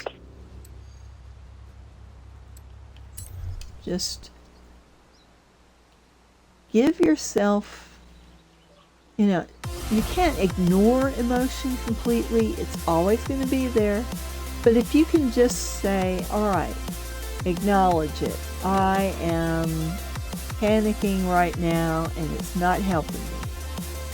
So I'm going to try to just reach through that panic and just put it to the side. I'm not trying to get rid of it, because if you say that, I'm just going to not feel this, it doesn't work. It doesn't work at all. And in fact, you're hurting yourself doing that. Because when you feel emotion, it's there. It's a tangible thing. It's not something that is imagined or that you can just make going away by ignoring it. But on the other hand, you don't have to ignore it completely to push it aside enough that you can make vital decisions. And that is the way to approach that panic. And I live with a lot of it, and I know what I'm talking about. You cannot ignore it, because everything just wells up into a giant Mount Vesuvius for you. But what you do is just acknowledge it. Just say, all right, my emotions are just getting in my way, but feelings are friendly, right? So even negative emotion is friendly. You just got to consider that I'm not trying to make this go away, because I can't, but I can kind of look through it and say, all right, I'm going to put this aside for a few minutes while I contemplate what alternatives I have. And that is how you keep a cool head when everybody around you is losing their minds, In an emergency situation, people just absolutely go nuts. They just panic. Most people. But there are a few people that can keep their heads and they can look at the situation and just kind of put their emotions on hold for a minute. They're still on hold. That phone call is not going to go away, but they're in the background, and you are making decisions that can save your life, whether it's your emotional, psychological life or your physical life, Mind and body are connected. You cannot ignore emotions without it actually doing harm to your body. So what you do instead is you just kind of put that phone call on hold for a minute while you are working through what you need to do next. And you look at the most important things first. All right, what do I need to do to preserve my life or someone else's life? What do I need? What dangers are there? And how close are those dangers? You have to have that conversation with yourself. Because it's not going to do you any good to ignore something that can come out of left field and kill you. Now, that doesn't mean you have to look at all threats and say, oh my gosh, there's so many threats. No, you look at immediate threats. All right, so what is going on right now? Assess the entire situation and say, okay, what threats are feasible and what threats are likely. And if there's a tornado coming, you don't worry about oh my gosh, I need to call a roofer. No. So you look at immediate things. All right, where can we go that's the least likely place to be demolished in this tornado if it comes? Watch the weather to see how close it is and take action. It's better to prepare for these things. If you live in an area that is tornado prone, like I do, you always have this mental map of your house and you say, all right, where is the safest place to go if high winds come? And do I have supplies? Now, the supplies part has to come long before there's a tornado. You've got to have a plan to have enough water for 3 days for every person in your household. This will prevent you from starving because, if you've got food with moisture in it, you're probably going to be okay. But to keep yourself in the best condition, you need enough water for each person per day because it takes Red Cross about 3 days to get to a disaster area and do something, set up food and all that. So if you have enough water and food to last you for 3 days, then you've got that handy where you can grab it very quickly, and you've got a place of safety, so if a tornado comes, you can go in that place of safety and maybe minimize what injuries you might have, then you are prepared. And this preparation goes for everything in your life. What if my boyfriend decides that I'm not worth it? It may sound silly to think that way about a relationship, but you need to be prepared from a mental health standpoint. That what am I going to do if someone that is emotionally vital to me is no longer there? You need to have that conversation with yourself. Not that you're expecting everything to go bad. It may be a happy ending after all, but you want to be prepared for things like getting a phone call in the middle of the night that your closest relative is in the hospital. What do you do? So you need to think about this stuff, not to dwell on it and become so nervous and worried that you can't function. It's more of just being prepared so that if something bad happens, just general things like, what would you do? Okay, you might have to travel, so is the car in good shape? Just keeping your car in good shape, so if you got a call in the middle of the night, you would be able and willing to travel, that is a long way towards being prepared. So it's not worrying about every little thing that might happen, but it's making specific decisions. Okay, what if, and how am I prepared? Because if you have a plan in place so that if an emergency happens, you have already made these decisions while you're not in crisis, it's like gold. Because then you know what you will do if so-and-so happens. And it's not like you're being scared all the time and anxious all the time because, I don't know what's going to happen in the future and I can't be prepared for everything. Of course you can't. But if you've got that preparation, if you have an elderly relative, at some point you're going to be facing that decision. And it is better to talk about that with the person. What are your wishes if something happened? And you don't want to approach it in an awkward moment. You want to have that conversation in a way that's not threatening or, you don't want to give the person the idea that you think they're going to die. If they're in reasonably good health for their age, then certainly you don't want to scare them with this conversation. But you just want to say, maybe you heard something on the news about somebody who had a sudden death situation and they didn't know what to do, and you could just ask the person, this got to me thinking about things. And then that's your in to go and talk to them.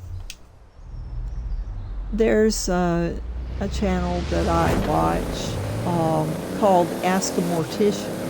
Now, that's kind of morbid, but I watch that sometimes because the lady is a mortician and she has some very good ideas about how to approach talking about death with your relatives.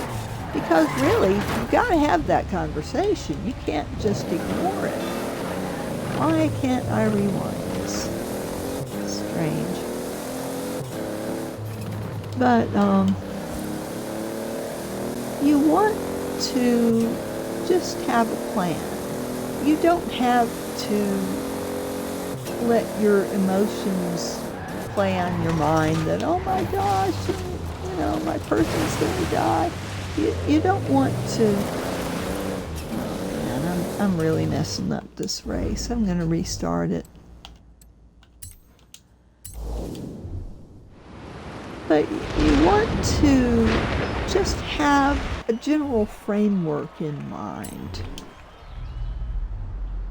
For example, my mother was always in poor health, but she had many life-threatening episodes. She was always bouncing back and, able to do stuff. But we did talk about, what if something happened? What would your wishes be? And what should we do and stuff? And it was very good that I did have these conversations with her because when, in the last year of her life, I kind of knew, she's getting older and she's come through so far, but, it's not going to always be that way. So I just made sure that last year I was very careful not to get in arguments with her, not to end on a bad note. I would always give her a hug and tell her I loved her every time I saw her. And I just basically set the stage for a peaceful end to things. Now, my mother didn't have anything terminal. There was no reason to think that this would happen, yet when I did get the phone call, I had known that she had the flu. I didn't know that there was anything else going on. So I get this call from my dad. I'd talked to her Friday. I get the call Sunday. She's in the hospital and she's dying, and we've got to make a decision about whether to pull the plug. Yikes. She was only 59 years old, so I was not expecting that to happen. So I tell everybody that I talk to about this that it's a good idea to have that conversation. And if you want to know how to do it, Ask a Mortician has a Thanksgiving episode on how to bring up the subject of death to your relatives. And I would suggest that you watch it because it's very good, practical advice. And it starts with, I saw something on the news, or I saw this video, or, and it got me thinking about things. And that's a very good starting point, because you don't want to just be at the dinner table and all of a sudden, she goes into some of the wrong ways to approach that question.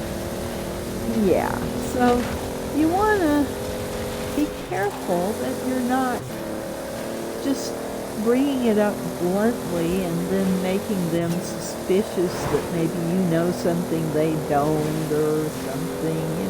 People, especially elderly people, can get ideas about things that aren't healthy. So you don't want to approach it just as, blurt it out, oh, what if you die? What will, no. You need to kind of bring it up in a way that,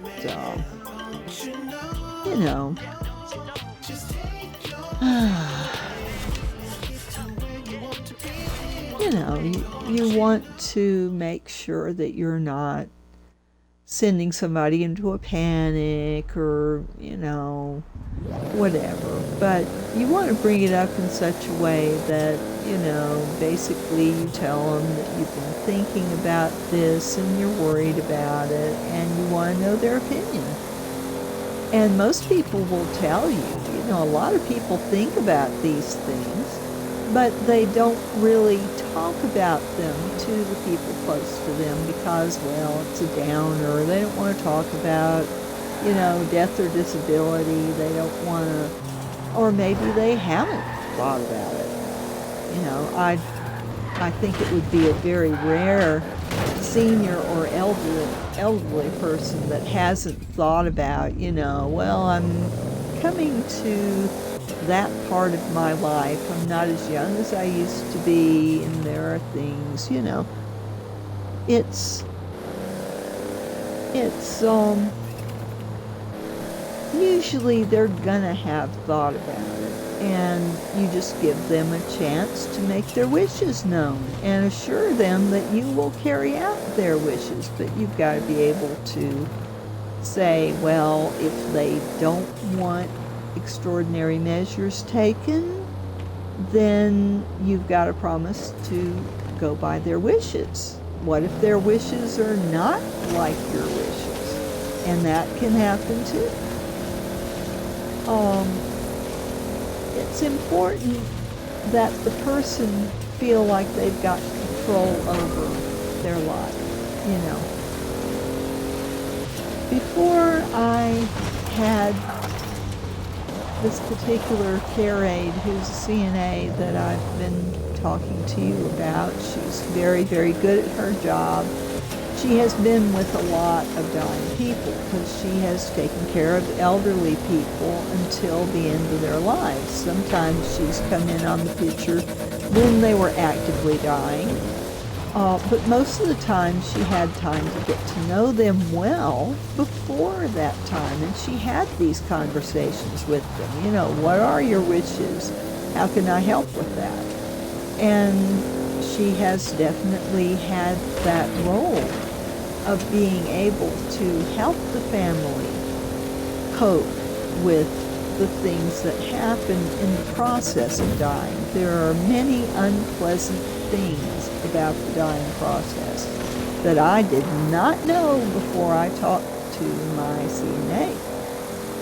And now that I know them, there are certain things that I don't want in my death plan. You know, there's a thing called a living will. The forms are free from your state government for the most part. You can get the forms and fill them out at your leisure, and they ask you questions about certain things, like, do you want to be fed if you're in a coma and you can't speak for yourself?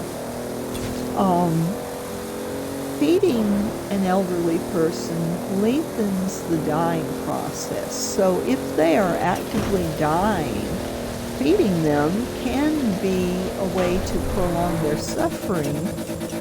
And a lot of people want this, but they don't really think it through. You know, they think, oh, the person must be hungry. If I feed them, then, you know.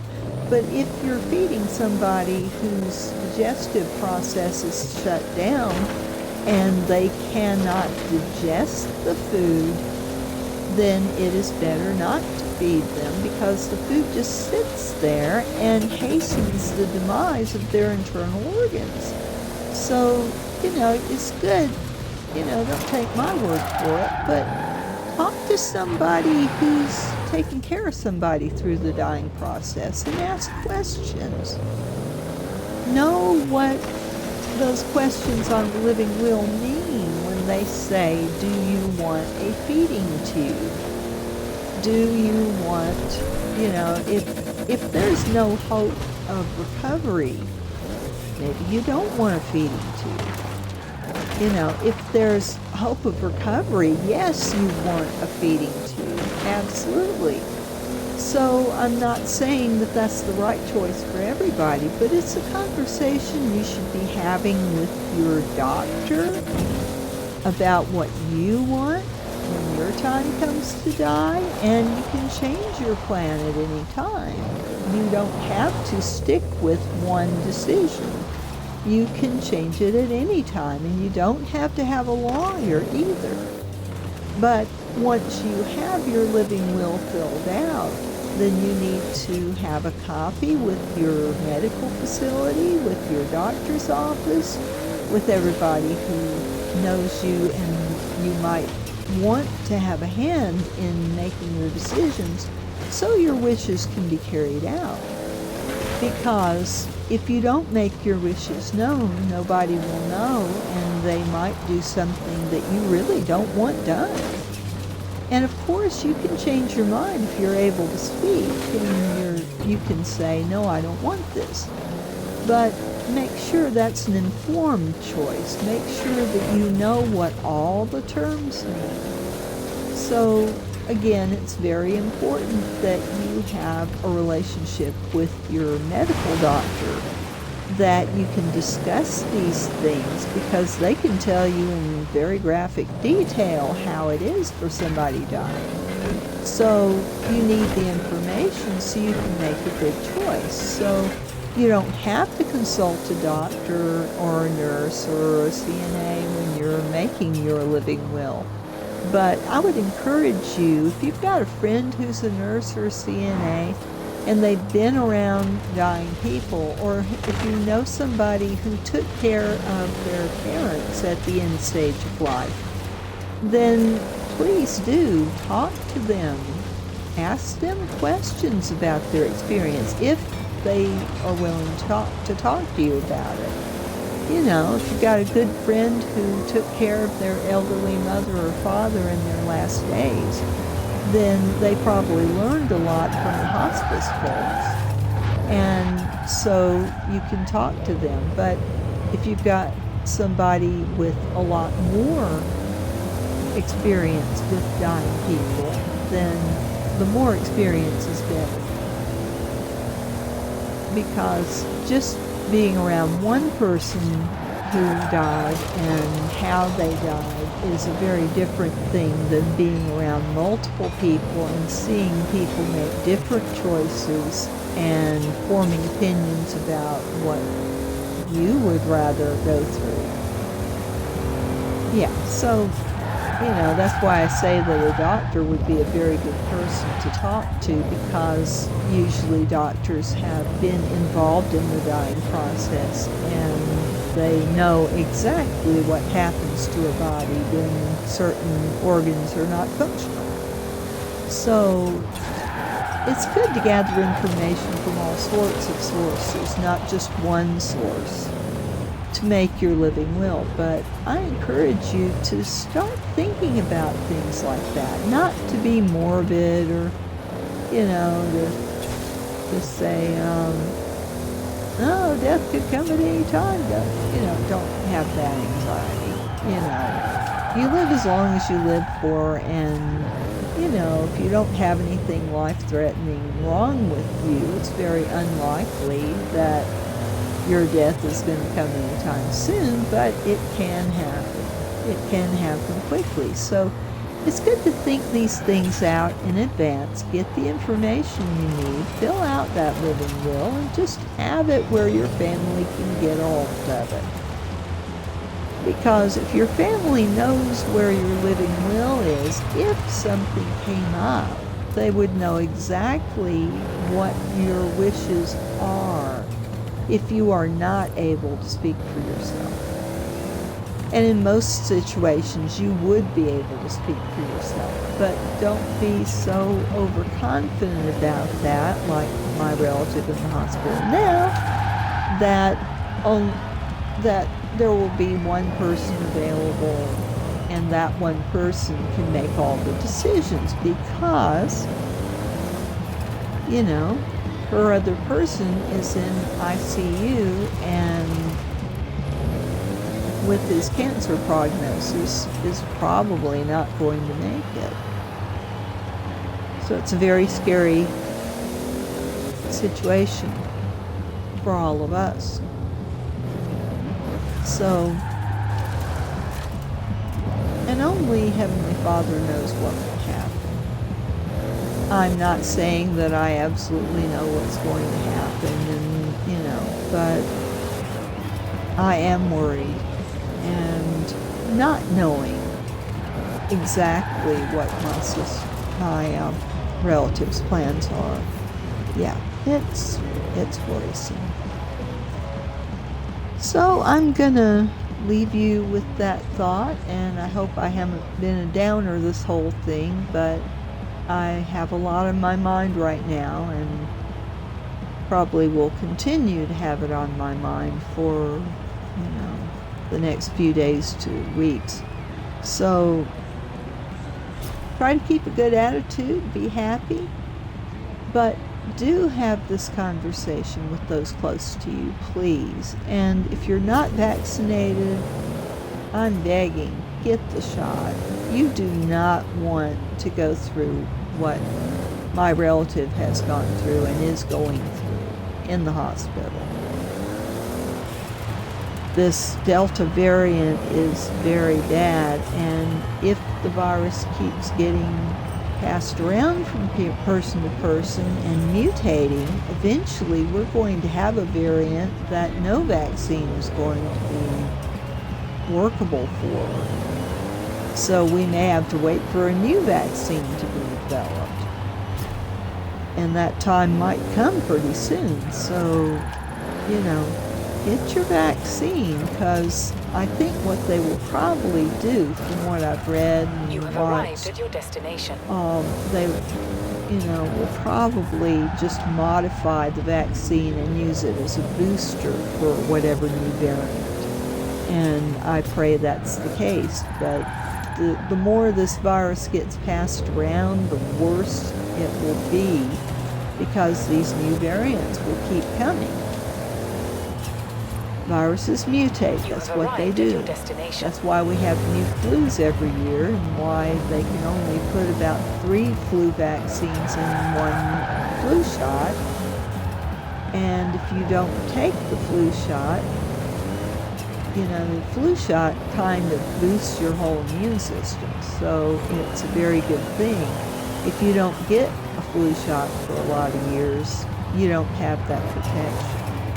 You don't have that boost in your immune system every year. So you know, I strongly encourage you to, make sure your kids' vaccines are up to date. Make sure your loved ones' vaccines are up to date. And I pray that you are successful in convincing them to get vaccinated. And I pray that my words reach you and you will be vaccinated, because even though you can still get this Delta variant, even after being fully vaccinated, Maggie, Tass and I are sick, and we probably have COVID again. And every time you have it, it's been worse for us. So, yeah, it's not fun, but I don't feel like I'm going to end up in the hospital, because only about 0.5% of the vaccinated are ending up in the hospital at all. So, once you're admitted to the hospital, they do a COVID test on you. So, this is pretty accurate statistics that it's about 0.5% of people ending up in the hospital. So, don't be scared of the shot. Be scared of COVID. Because let me tell you, COVID is rough. We had COVID in December, and it was horrible. It was worse than any flu I've ever had. And of course, my daughter and I are B positive. They found out during COVID that people with A or B blood have a worse time with COVID because of the fact that our immune system is not as strong. This is why I had trouble with attendance at every job I ever had, because I got sick so much. And a lot of people around me were going, "Why are you sick so much?" So, that's part of it too. Y'all take care, and, just hang on to your loved ones and tell them you love them. And try not to let those disagreements come between you, because you never know, because life is fleeting.